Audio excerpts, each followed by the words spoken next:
Good morning. My name is Jack Johnson, and I'm the Vice President for Fine Ceramic Sales and Marketing located in the North Carolina facility of KICC. And today we're going to talk about right thoughts bring right results for our GPS philosophy session. So I am going to talk about the North Carolina site and the North Carolina site history as part of my discussion today. This slide shows the historical timeline for the North Carolina site. It shows that the site was established in 1968 as Silk City Industrial Ceramics. In 1969, it was purchased by Basic Ceramics, which was a New Jersey company.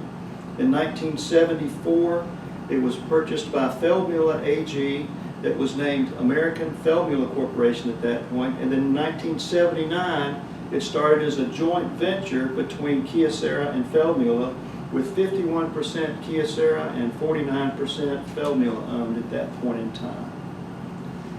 Next, let me show you a slide of the North Carolina site. You can see that in this slide that the site was still pretty rough at that point in time. We had one building one particular site and one building structure, and that site had both the fine ceramics and the cutting tool production in the same building. Now I want to focus on the period between 1985 and 1988. Many of you may not know, but in the mid-80s there was a lot of discussion about the North Carolina site being transitioned to just cutting tool manufacturing because of all the losses that had incurred in this site between the mid-70s and the mid-80s. There was a huge amount of shareholder debt. And I actually worked for about a year in the cutting tool division during that time because it seemed like it was going to be a real transition and the plant was going to be converted to cutting tools instead of fine ceramics, or mostly fine ceramics. So in 1985, Kyocera International Incorporated decentralized a bit the sales function, and the North Carolina site became autonomous. And so during that time, we set up a completely separate entity called Kyocera Feldmühle Incorporated, and that particular entity then was on its own. It was completely on its own with its own sales force, and it reported to Kyocera International, KI, just like KICC does today as a separate entity. And in that we established North Carolina Site FC Sales. So the next thing that happened when we established the FC Sales was we assigned different people. We had Harold Meltzer, who was taking care of our wire products business nationally. We had Lib Sullins covering the Southeast, mostly textile related. And then for North Carolina produced industrial product, Jack Johnson had all the rest of this. I could go anywhere in the United States I wanted to go to develop new business for the North Carolina site. It was a lot of traveling. And so it just so happened that 1986, 1987, I think is when I became the national sales manager. And then in 1988, the culmination of all that activity, we won about $2 million in new business. First was Jet Research Zirconia tubing cutters. At the beginning, this was an oil-related business that Halliburton owned. It was located in Alvarado, Texas, just south of Fort Worth. We produced a cup-shaped zirconia part with a 9D groove in it. It was a great product because they put a shaped charge inside that cup and detonated it to cut off the pipe down in the oil well. And initially, the customer placed about $350,000 worth of orders. And then I went back about 6 weeks later to visit them, and the sales manager there said, we want this to be pretty much exclusive, and we want to buy out all of your capacity for the first 12 months so that we don't have any competition and we can get a head start. So he eventually doubled the orders, and so the first year it ended up being about $700,000 worth of business. The next thing we secured was the Trostel seal and thrust disc washing machine pump business. This was an impeller that's used in the direct drive washing machines for Whirlpool. And Whirlpool was transitioning this business from in-house and a separate supplier up in the Northeast to a new company called Trostel in Lake Geneva, Wisconsin.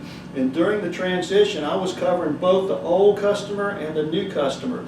And we only had a small share of the mating ring business or the seal business, but the thrust disc we had already 100% share.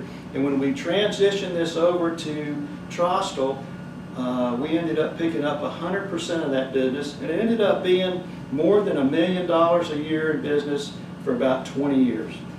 March Corporation was another type of business that we found. It was in Rock Springs, Wyoming. It's the Bridger power plant. The power plant was located at the coal mine. In this particular application, they processed about 30 tons of coal an hour, and they were blowing this coal dust around to fire the generators to make power. And so they needed a way to do the maintenance on these pipes that were hanging about 60 feet off the ground, and we came up with a method of using a small 1x1 99.5 aluminum tumble tile, and they cut windows in the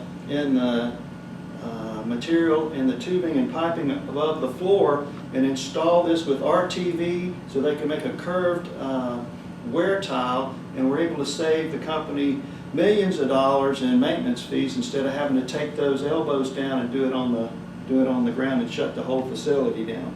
So this business ended up being about $500,000 a year for a number of years. And we did initially win the National Oil Well Pump Plunger business. That was oil production related plungers when National decided they wanted to control the spare parts business themselves and start their own sourcing up instead of using a competitor of ours. And so we ended up winning that for a short period of time, and this culminated in being about $2 million worth of business in total. So what happened with all of that? So in 1986, we started the DuPont Traverse Guide business as well in North Carolina, and it started ramping up, and it was starting to ramp up pretty hard in 1988. In 1988, we also won this additional $2 million worth of business, and in between 1988 and 1991, we had a huge amount of millions of dollars in shareholder debt built up for all the losses between the 70s and the mid-80s, and we paid off all of that debt. We made enough money to pay off all of that debt by 1991. And then in 1992, that seemed to have an impact, and in 1992, Kyocera purchased full ownership, and the site was renamed Kyocera Engineered Ceramics, Inc. Then in 1994, KECI merged into KICC, and in 1996, we built that separate cutting tool production plant. So that all worked together so that we had the right thoughts in those days to continue the business, and we ended up with the right results. So I also want to talk about a little bit about my personal situation during that particular time.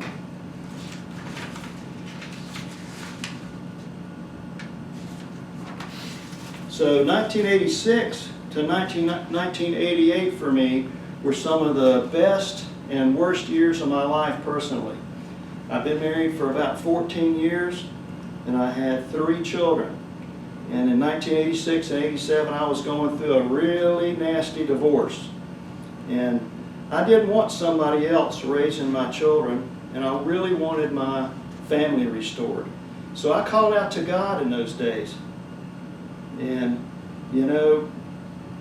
God's got a sense of humor sometimes when He answers your prayer. And I'll tell you about that in just a minute.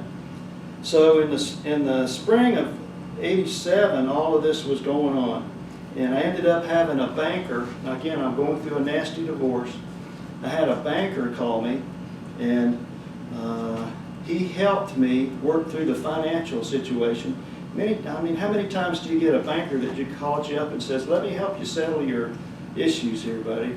So that happened, and this banker helped me settle the issues. And in the fall of 1987, I ended up with full care and custody of my 3 children. Ended up with the house completely in my name as well. And it was right after that I met Melanie.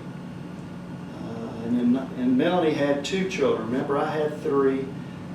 She had her 2. We both had custody of them. We got married in 1988. So 1988 was a pretty good year for me. Remember, it was those 3 years were the worst and the best situation. And then we had 1 child. So now we've got, instead of me having, this is the sense of humor issue, I had 3 children. Now we've got 6. So I sort of got the double out of that, and I had my family restored in a really great way. So let's fast forward 27 years from 1988 to current. And today, this is the North Carolina site. You can see we've got a cutting tool building here. We've got our fine ceramics building. We still got and you can see there have been at least 1 or 2 more additions put on this building. And we've totally got about 17.63 acres to fill up, so we've still got a lot of potential. And if we look at that, what that amounts to today is we've got 116 employees at the North Carolina site in the fine ceramics area with an average of 17.8 years of tenure. So I think that's a pretty good result after 27 years. And then if you switch over and look at what's happened in 27 years to the Johnson clan, this is a picture at my youngest son's wedding in April. And there's 6 children, there's 3 spouses, there's 4 grandchildren, and 1 great-grandchild. And since this picture was taken, Lindsay had a child. That was Thomas Alexander Sheedy. He's about 6 weeks old now. And I understand there's another one that's going to make an announcement next week, so that's more potential. So I want you to notice a couple of things here after 27 years. If you look at my children, these 2, Corey, Jessica, Haley, and Ryan. And I want you to notice their smiles. Notice all their smiles. That's $16,000 worth of orthodontic work that we did when they were kids that took care of that. We provided all of these kids. We had a situation where we would match any money they saved so that they could get their own car. And that worked really well for us. All of them had their own car, and all of these kids got to go to college if they wanted to. If they chose to go to college, we found a way for them to go to college.